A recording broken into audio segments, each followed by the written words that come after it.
And welcoming to Opening Night Live in Gamescom for the first time ever, one of our industry's greatest creators, the director and executive producer of Bethesda Game Studios. That's right, Todd Howard, everybody.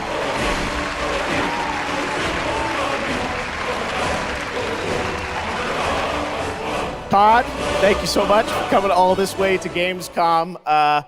We have a lot to talk about with Starfield, but first of all, is this true? This is your first ever time at Gamescom? What a fool you are. I'm a god. How can you kill a god? What a grand and intoxicating innocence. How could you be so naive? There is no escape. No recall or intervention can work in this place. Come, lay down your weapons. It is not too late for my mercy.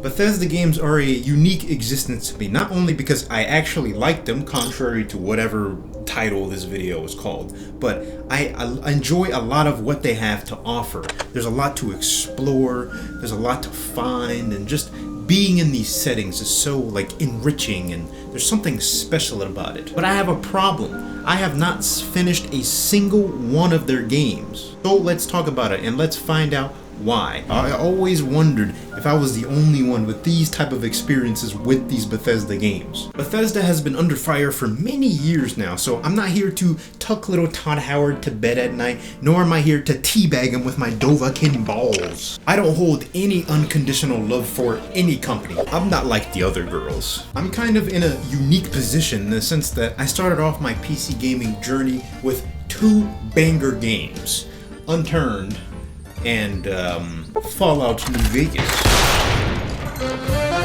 But let me start off with an analogy. Anyone can enjoy making little castles in a giant sand pit, turning their brains off and jumping around, immersing themselves into this magical adventure that they create for themselves. These games are all power fantasies made for you to explore as vast vistas, kill mythical beasts, and have everyone else slobber your knob in the process, wishing they could be just a little bit as cool as you are. That right there is Bethesda magic. Depending on the type of player, this term could mean a variety of things, but the general consensus is that it's similar to the feeling of riding a ride at a theme park. You have this fun, massive, fantastical setting that you can carve your own destiny about what you want to do as a player. There is one thing that I realized. I came to a bit of a revolution, a brain blast for the lack of a better word. I love role-playing games.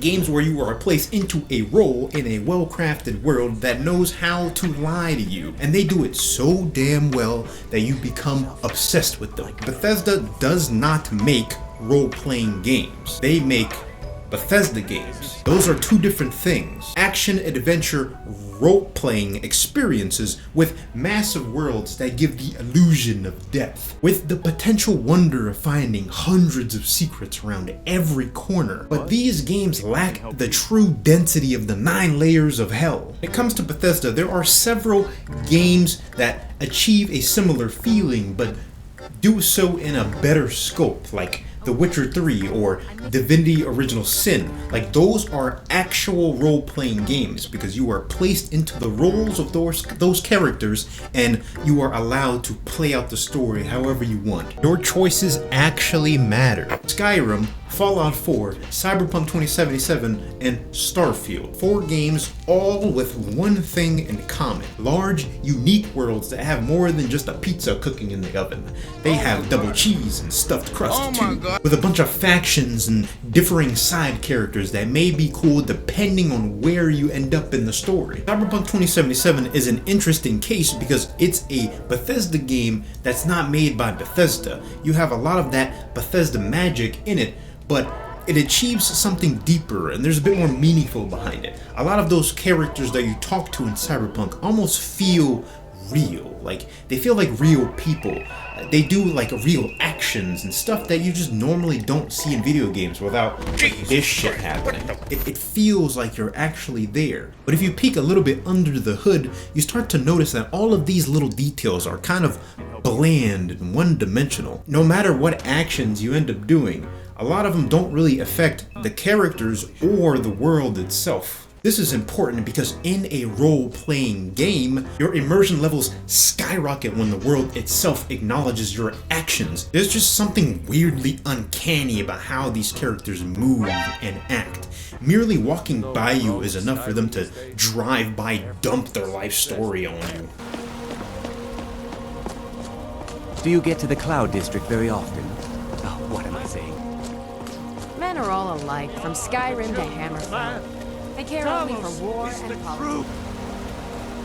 I'm the commander of the guard here in White. Yeah, okay, man. Cool. Thanks for letting me know. These worlds do a great job at propping up the player as like the Giga God King of Skyrim. Most of the characters seem like they're trying way too hard to pay attention to you. I can't believe you slayed that dragon, Dovahkiin. What a giant cock you have.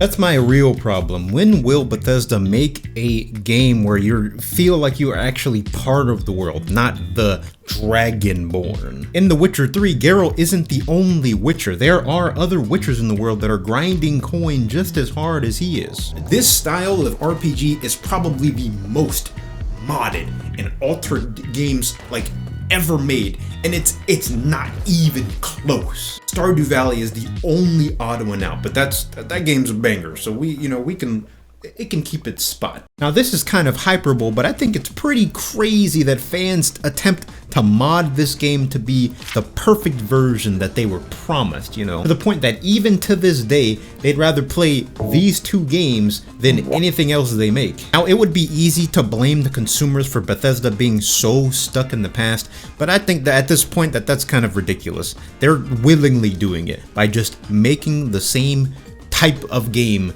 over and over and over again, trying so desperately to claw and wail and reclaim that same success that Skyrim had. 60 million copies along like fucking 10 remasters or some shit. But the sad reality is that even with these mods, there is only so much of the foundation that you can change until you have to start from scratch. It's the one thing that saves their games from dying in a ditch somewhere, and they so desperately wanted to squeeze themselves in so they can get some credit out of it. I might be overcooking a little bit with my theory, but it's just, if you look at it with a cynical view, it looks so bad. My most played game, at least for other Bethesda games, is Fallout 4. Now this is interesting because, as the title says, I have not finished a single Bethesda game. And I have like 270 something hours in that game, and I don't think I have ever finished it whatsoever. And I think I know why. There's no reason the Fallout 4 story should suck so much when they took the games from another company that already had this solid foundation under them for it. To be fair, a lot of my Fallout 4 playthroughs are all like super modded, and you know, that's what's hard about making this video, because I have so much fun just modding the hell out of these games, satisfying all the little fantasies in our head of what the vision of this game would have been if they took the time and effort to work on it. Playthrough after playthrough after playthrough after playthrough, taking random photos and shooting and looting and jamming and crashing in a beautiful post-apocalyptic Boston.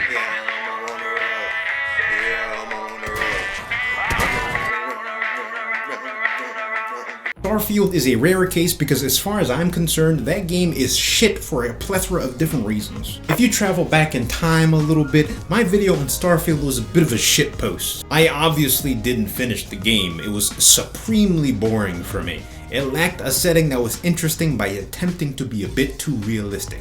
The gunplay felt identical to Fallout 4, the exploration was somehow even worse than the previous games, and the worst thing of all, anything interesting in this game was up to you to search for, compared to stumbling upon it like you do in any other game. Look, I'm sorry, but a story in space will never be interesting to me if you just don't have some cool or fucking like hot ass aliens in them. Mass Effect is such a unique series of a game to me because there's just so many unique and interesting character designs that I just never forget playing Mass Effect 2 for free on the fucking Origin launcher. I'll probably not bring up this topic again unless they decide to not learn their lesson and make something trash enough for me to make fun of again. But I do wish all you gamers luck who are holding out for Elder Scrolls 6 and probably another like 15 years for Fallout 5. I mean, I'm probably going to play them too, but I assume the Bethesda cycle will continue once again.